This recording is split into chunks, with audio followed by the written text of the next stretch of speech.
Quiero comenzar comentándoles que hace un ratito nos enteramos que salió un artículo en la página digital del Washington Post sobre la jornada y sobre algunas de las personas que hablaron aquí. El título del artículo, creo que el señor que lo escribió juega con palabras muy bien, dice Rapping and Rallying for the Cuban Five, que quiere decir rapping por la música, rallying por el rally que vamos a hacer por los 5 cubanos. Y estamos muy contentos con la cobertura mediática. Aparecieron fotos de Danny Glover y del embajador también Cabañas, que estuvo ayer con nosotros. Pero además, para que ustedes entiendan la dimensión de la conexión que existe con los 5 y todos nosotros, casualmente cuando estábamos leyendo este artículo, Bill recibió una llamada de Gerardo Hernández desde la prisión de Victorville, el cual se enteró ya de que hay un artículo en el Washington Post. Y esperamos de que aparezcan otros artículos hasta que no salgan, no sabemos, pero han sucedido varias entrevistas durante estos días. Quiero hablar un poquito sobre los 5, pero ya creo que hemos escuchado mucho, hemos escuchado la cuestión legal, hemos escuchado a muchas personas que han hablado elocuentemente, que han hablado de estadísticas. Yo quiero hablar un poquito más de la cuestión humana, de los 5 que son héroes de nuestro tiempo, pero son héroes de carne y hueso, que están en prisiones de Estados Unidos ya casi 16 años, que padecen problemas de salud como cualquier ser humano, que no han podido llevar una vida normal dentro de las prisiones y que a pesar de eso mantienen tremenda fuerza allí adentro. Por ejemplo, una de las cosas que se habló aquí también sobre las situaciones en que a veces ellos atraviesan dentro de las prisiones. Cuando ellos fueron arrestados, ustedes saben, y ya se ha dicho muchas veces, que pasaron 17 meses en confinamiento solitario, algo completamente ilegal. Pero, por ejemplo, cuando ellos fueron arrestados por el FBI, les dijeron que nunca nadie se iba a enterar de quiénes eran ellos, de que se iban a pudrir en una prisión, ni que el gobierno cubano ni ninguna persona en el mundo iba a saber ni siquiera que ellos existían. Y entonces ahora ellos nos dicen qué equivocados estaban esos hombres que nos arrestaron. Durante el comienzo de la guerra en Irak, los 5, todos ellos fueron otra vez llevados al hueco. En ese momento, cuando algunas personas trataron de visitarlos, dijeron indefinidamente van a estar allí, por razones de seguridad, quién sabe por qué, pero los 5 todos fueron llevados al hueco. Sin embargo, ya el movimiento de solidaridad comenzaba a tener fuerza y después de una fuerte campaña, después de un mes, los 5 fueron regresados a la prisión general donde se encontraban. En julio del 2010, Gerardo fue llevado al hueco sin ninguna razón. La única razón que se le dio después fue que él había recibido una carta con una sustancia extraña. Pero ¿qué tenía que ver Gerardo de recibir una carta con una sustancia extraña si él no es el que decide eso? Le mandaron una carta. Bueno, no sabemos, nunca supimos si eso era cierto o no. De todas formas, esa fue la razón que dieron. Gerardo estuvo en condiciones terribles en ese momento, porque era pleno verano aquí en Estados Unidos y lo llevaron a una prisión sin aire acondicionado. Pero eso no es nada, no es el aire acondicionado, es que no había aire. En esa celda no había aire. Y él estaba en la cama de arriba, donde no entraba nada de aire, o sea, un poquitito de aire le entraba. Y Gerardo, nosotros sabíamos que él estaba sufriendo mucho y tuvimos mucho temor por él, pero se lanzó una tremenda campaña en todas partes del mundo y dentro de Estados Unidos, que también se logró que Gerardo regresara a la prisión, a donde están todos los otros presos. Cuando hablamos de que 15 años es mucho tiempo, 15 años es mucho tiempo para cualquier preso. Y por supuesto es mucho más cuando ellos son inocentes, en el caso de casi todos los prisioneros políticos y probablemente muchos de los otros que están presos también. Pero en estos años han pasado muchas cosas. Los niños han crecido, algunos de ellos se graduaron sin estar al lado de sus padres. Ya uno de ellos se ha casado, ha tenido un hijo, en el caso de la hija de René, que ya tiene un bebé.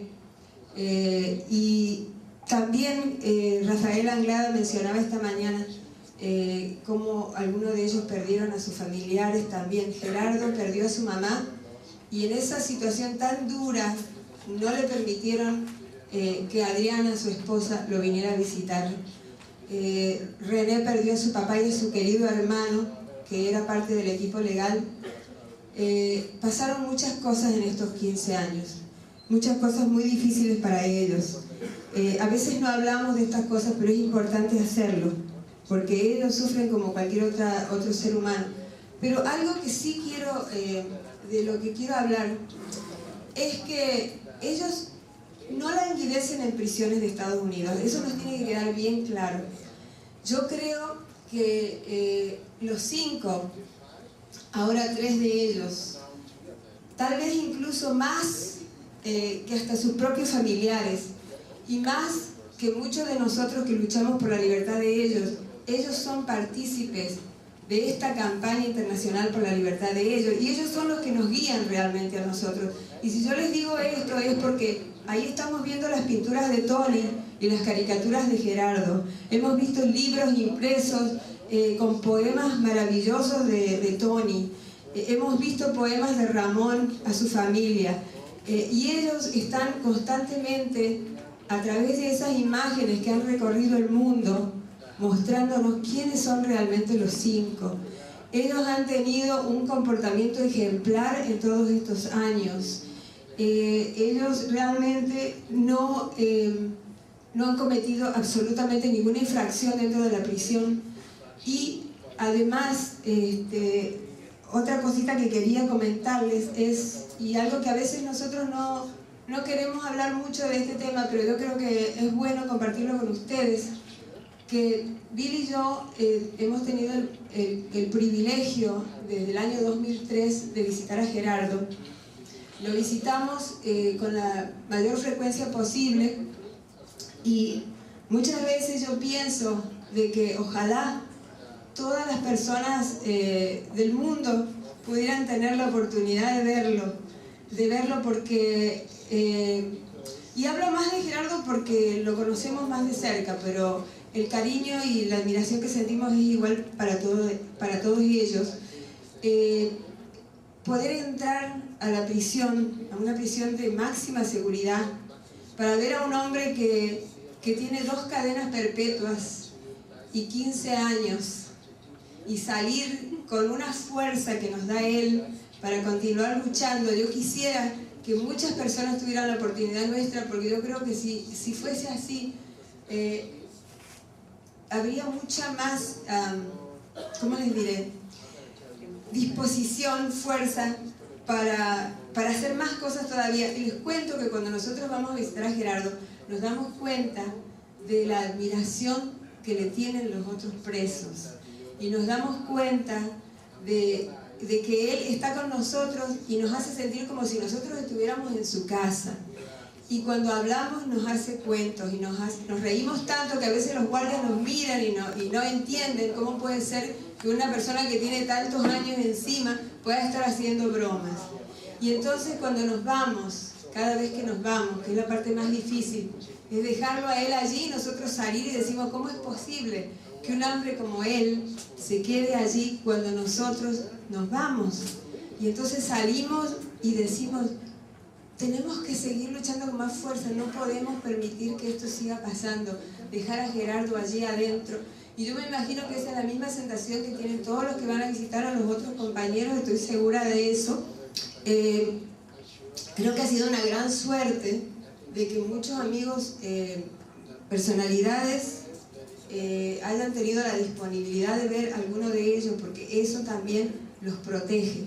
Protege que a Fernando haya ido a verlo un religioso, un obispo.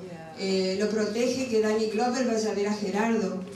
Protege que el padre Michael Leslie de Sudáfrica lo vaya a ver. O sea, todo eso pienso que ayuda mucho. Ustedes saben que ellos tienen, algunos de ellos, fechas de salida. Y voy a hablar un poquito de eso al final. Pero les quiero contar una anécdota. Ustedes saben, y los comentamos antes, que durante estas jornadas Gerardo cumplió años el 4 de junio y Ramón cumple años el 9 de junio. A través del trabajo de la solidaridad se logró que una radio que Gerardo escucha en la prisión trajera el programa, le celebrara su cumpleaños. Ya está pasando eso por varios años. Este año Tania, del programa Cantos Sin Fronteras de la KPFA de Los Ángeles, KPFK, le dedicara a Gerardo un programa para que él pudiera escuchar. Gerardo escucha algunos programas porque las condiciones son muy difíciles, ¿no? En algunas otras prisiones tienen más posibilidades de escuchar, incluso algunas radios en Cuba, pero no es el caso de Gerardo. Y Tania pidió ayuda para conseguir el concierto que se puso en La Habana cuando Fernando González regresó a fines de febrero de este año. Era un programa de 2 horas. Tania, a través de los años, ha logrado que los familiares, que los amigos más cercanos envíen mensajes a Gerardo, y cada año se le hacía cada vez más difícil porque cada vez venían más mensajes. Pues este año llegaron más de 600 mensajes, lo cual hubiera sido imposible para Tania poder mostrarlos a todos, hacerles escuchar todos los programas. Para terminar, quiero comentarles, y ustedes lo saben, que Tony tiene fecha de salida en el 2017 y Ramón tiene fecha de salida en el 2024, pero Gerardo no la tiene. Gerardo tiene 2 cadenas perpetuas de 15 años. Si uno se pone a pensar en eso, la intención es que Gerardo no regrese y que muera en prisión, pero ni el pueblo cubano, ni los familiares de los 5 que son parte de ese pueblo, ni todos nosotros y todo el movimiento internacional de solidaridad con los 5 lo van a permitir, porque vamos a continuar luchando con más fuerza hasta que los 5 regresen todos a Cuba. Muchas gracias, compañeros.